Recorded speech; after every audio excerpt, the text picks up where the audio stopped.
Pete Buttigieg is having a difficult time in his town of South Bend.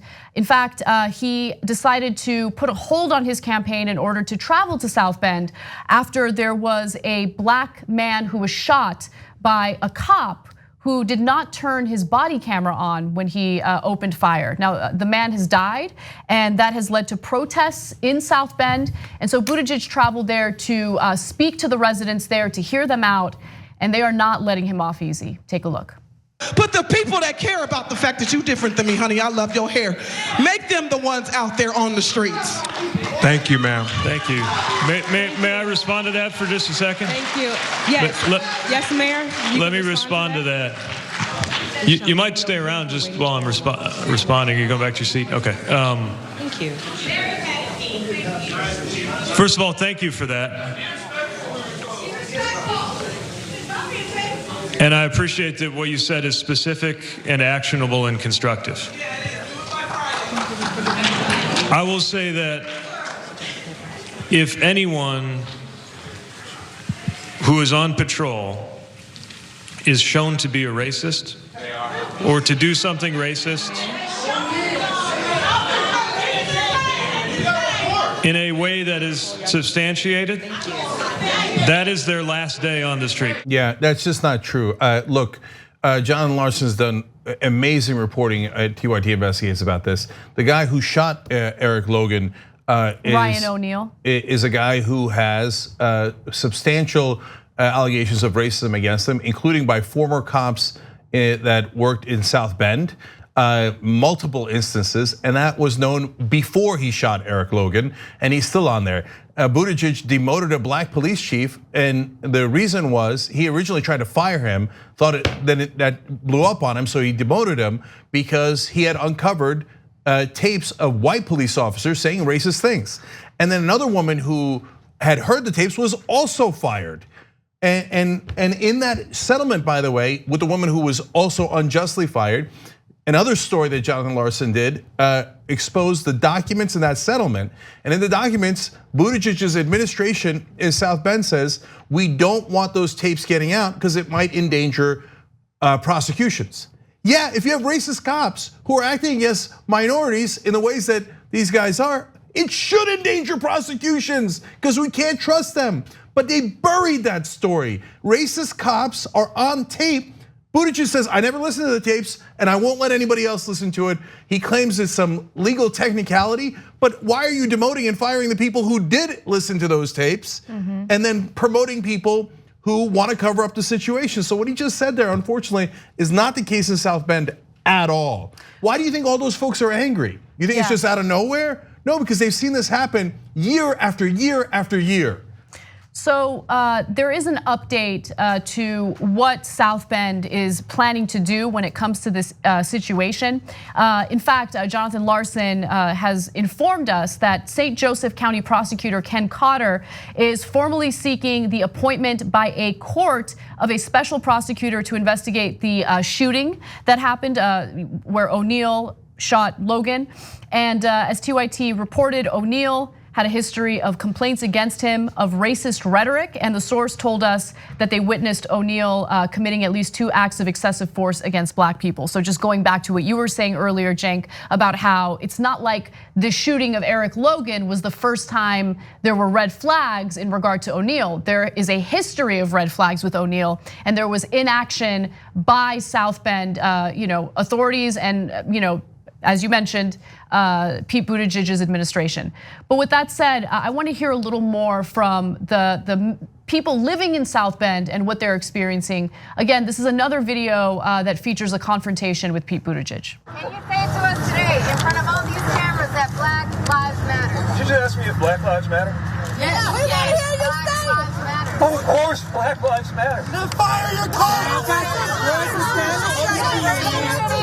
Are you a racist? What about a black life? What matters about a black life to you, Mayor Pete?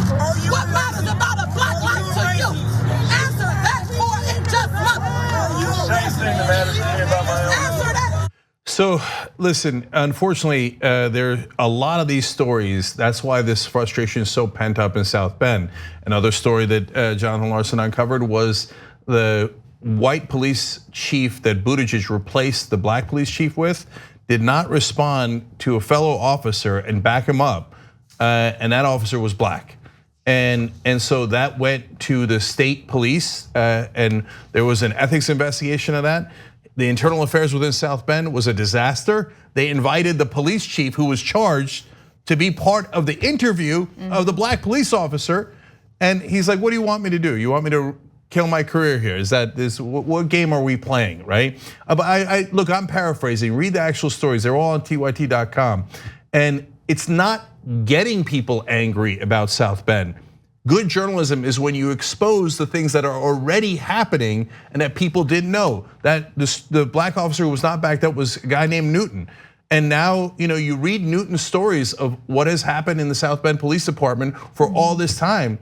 Look, there's another story that Jonathan broke about a teenager, black teenager who was hanged. They covered that story up in 24 hours. And so there's interesting details of it. We don't know exactly what the situation was, but the mom is not saying, I know what happened. She's saying, can you please investigate it? She asked Buttigieg in a town hall like that years ago to investigate it. He said he would, and then he didn't.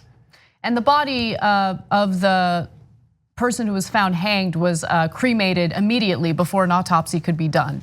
So all of these stories, you're right, Cenk, have been stacking up, and the frustration is certainly pent up, and now people are speaking out pretty aggressively. I want to go to graphic 12 because this is from a South Bend Common Council member. His name is Oliver Davis, and in regard to the Eric Logan shooting, he said this of Buttigieg. He talked to the media before the family. He skipped the family vigil full of black residents, and then he gave a speech to the police. So how do you think that went over? So again, just another example of the frustration. Finally, I want to go to a video that features Buttigieg because I do think that he's earnest here, and I wanted to get your take. So let's take a look. I don't know if it's smart or not. I don't know if it's strategic or not. But it's my city. And I have a relationship with everybody in this city who looks to the city to keep them safe. I'm sick of these things being talked about in political terms, in theoretical terms. Like it's a show sometimes. It's people's lives. No, I'm sorry, I'm not buying it. I think he's shaken because that went really, really poorly, and he knows how poorly it went. If he was shaken about the emotions of the people that were affected, then he would have looked into those investigations earlier. He wouldn't have covered up the impeachment scenario. So that's the white police chief that didn't back up the black police officer. The report came out saying all the witnesses disagreed with the white police chief. Buttigieg came out, another story Jonathan broke. He's broken a lot of these stories because they're all bubbling. Nobody else was looking other than Jonathan. If all you had to do is walk into South Bend and ask any African American, ask anyone that served on any of these boards, ask any African American police officer, etc. That's what Larson did, right? And so when the mom came and said, can you look at that case? He said he would, he didn't. So where was the emotion then? But back then it didn't affect him personally. When the officer, the white police chief doesn't back up the black police officer and he says, no, the report says that he did and that the report exonerates him. Jonathan finds the report says the opposite. Every witness disagrees with the white police chief who didn't back up the black police officer. So where was the emotion back then?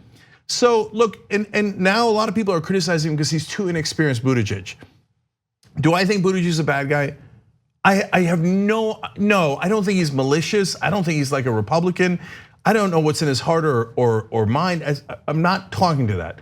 But it isn't just inexperience. For political expediency, he did not address these issues earlier when he was mayor. And if you're thinking why, I mean, isn't that a monstrous thing to do? No, not necessarily. Well, I mean, the results are terrible. But my point is, if you're a young mayor, the cops in that city have a lot of power.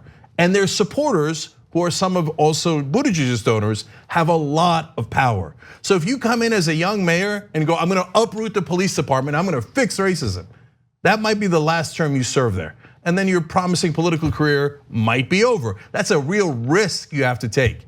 Buttigieg chose not to take that risk earlier. Now it's blowing up on him in a national spotlight, and now all of a sudden he's emotional. I think he's way more emotional about his career. Otherwise, he would have done something about it years ago in South Bend. 2 easy ways to follow the Young Turks. One is hit the subscribe button down below, then you're a TYT subscriber. And second is ring the bell. And when you do that on YouTube, you're notified of our videos.